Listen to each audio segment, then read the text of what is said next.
How Islam began in under 10 minutes. Not a problem. We've started. Okay, so travel back in time with me to a land far, far away and long, long ago. Mecca and Arabia, about the year 570. Mecca is important for 2 reasons.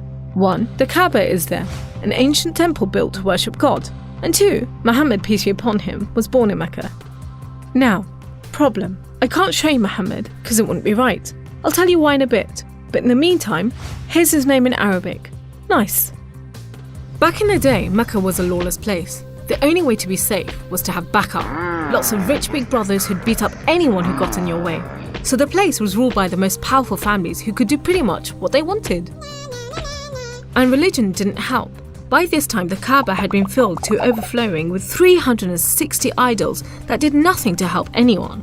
So it was a tough place to grow up if, like Muhammad, you were a poor orphan and believed in just one God you couldn't see, like the Jews and the Christians.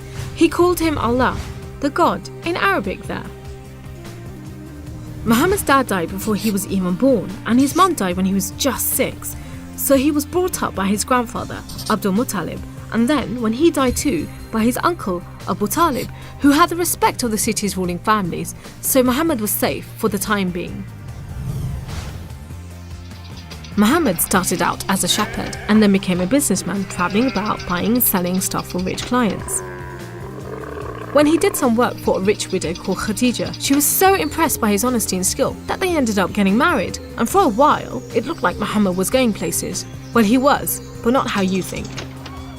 Every year in the month of Ramadan, different calendar, different names for the months, there was a big party around the Kaaba when people made sacrifices to the idols. Muhammad hated it, so he'd get out of town and sleep in a cave he'd found on top of a nearby mountain. One night, Muhammad's praying to Allah when wham! There's the angel Jibreel, you might say Gabriel, standing right in front of him.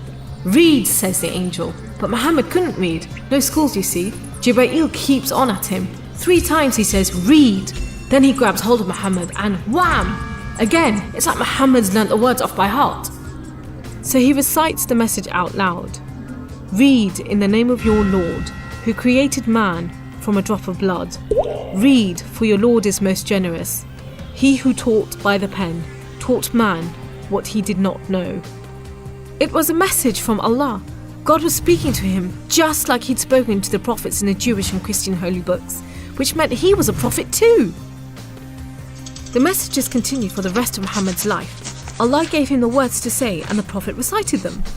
The words were written down by his friends, and years later they were collected together and became the Muslim holy book, the Quran, which means recitation, because Muhammad recited it, you see?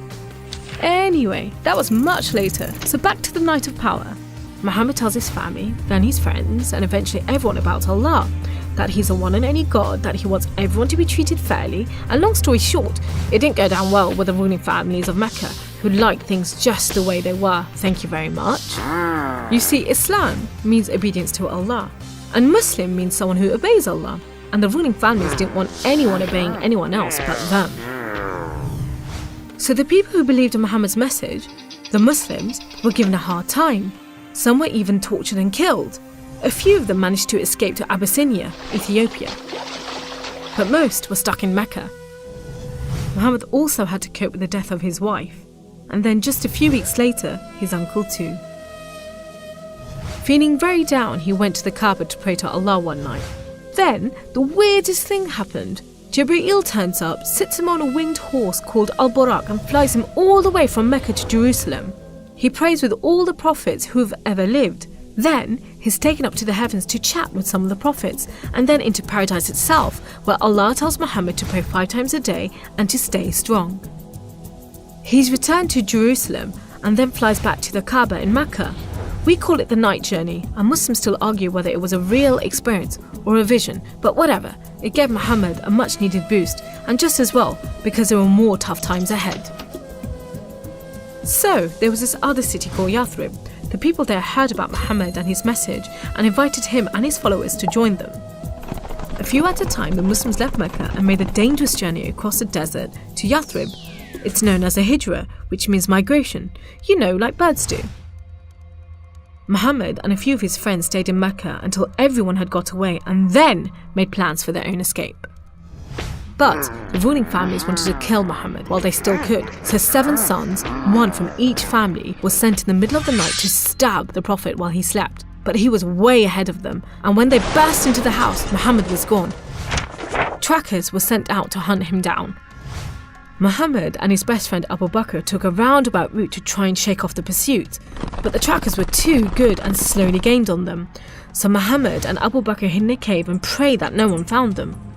The trackers found the cave all right, but they didn't bother going in to search. There was no way Muhammad could be inside, they thought. There was a spider's web over the mouth of the cave and a nesting bird at the entrance. He must have given them the slip. So off they went, leaving Muhammad and Abu Bakr protected by a spider and a bird. Muhammad made it safely to Yathrib, which was renamed Medina al-Nabi, the city of the Prophet, but most people just call it Medina. But Muhammad's worries weren't over yet. There were 3 big battles between the Muslims and the Meccans. First, the Battle of Badr, when Muhammad and just 313 men faced 1,000 Meccan soldiers. Miraculously, the Muslims won. Then there was the Battle of Uhud, which didn't go so well. Some of Muhammad's men disobeyed his orders and ran off during the battle to raid the Meccans' camp, and so the Muslims were outmaneuvered. Then there was the Battle of the Trench. Medina was protected on 3 sides by mountains, so when the Meccan forces advanced in the city, the Muslims just dug a deep trench. The Meccans made camp, but the weather was terrible. Pouring rain put out their fires and howling winds blew down their tents. Eventually they gave up and went back to Mecca. It was all a bit embarrassing. They were losing the respect of the local tribes who were flocking to join the Muslims. So a peace treaty was signed at Hudaybiyah, but it wasn't long before the Meccans broke it. Muhammad decided that enough was enough. By now he had over 10,000 men, so he led them across the desert to Mecca. The ruling families realised they'd made a huge mistake, but it was too late. All they could do was surrender and hope that the Muslim army killed them quickly. But Muhammad said there should be no more fighting. He rode into Mecca and went straight to the Kaaba. He circled it 7 times anti-clockwise and smashed all the idols, rededicating the Kaaba to Allah. And that's why I'm not going to show you Muhammad. The Muslims wanted to make it totally clear that they only worship the one unseen God. So they didn't have any pictures of Muhammad in case anyone thought he was an idol, and they didn't have any pictures of Allah because he's like nothing on earth, so it would be impossible to draw him anyway. So there you go, how Islam began in under 10 minutes. How did I do?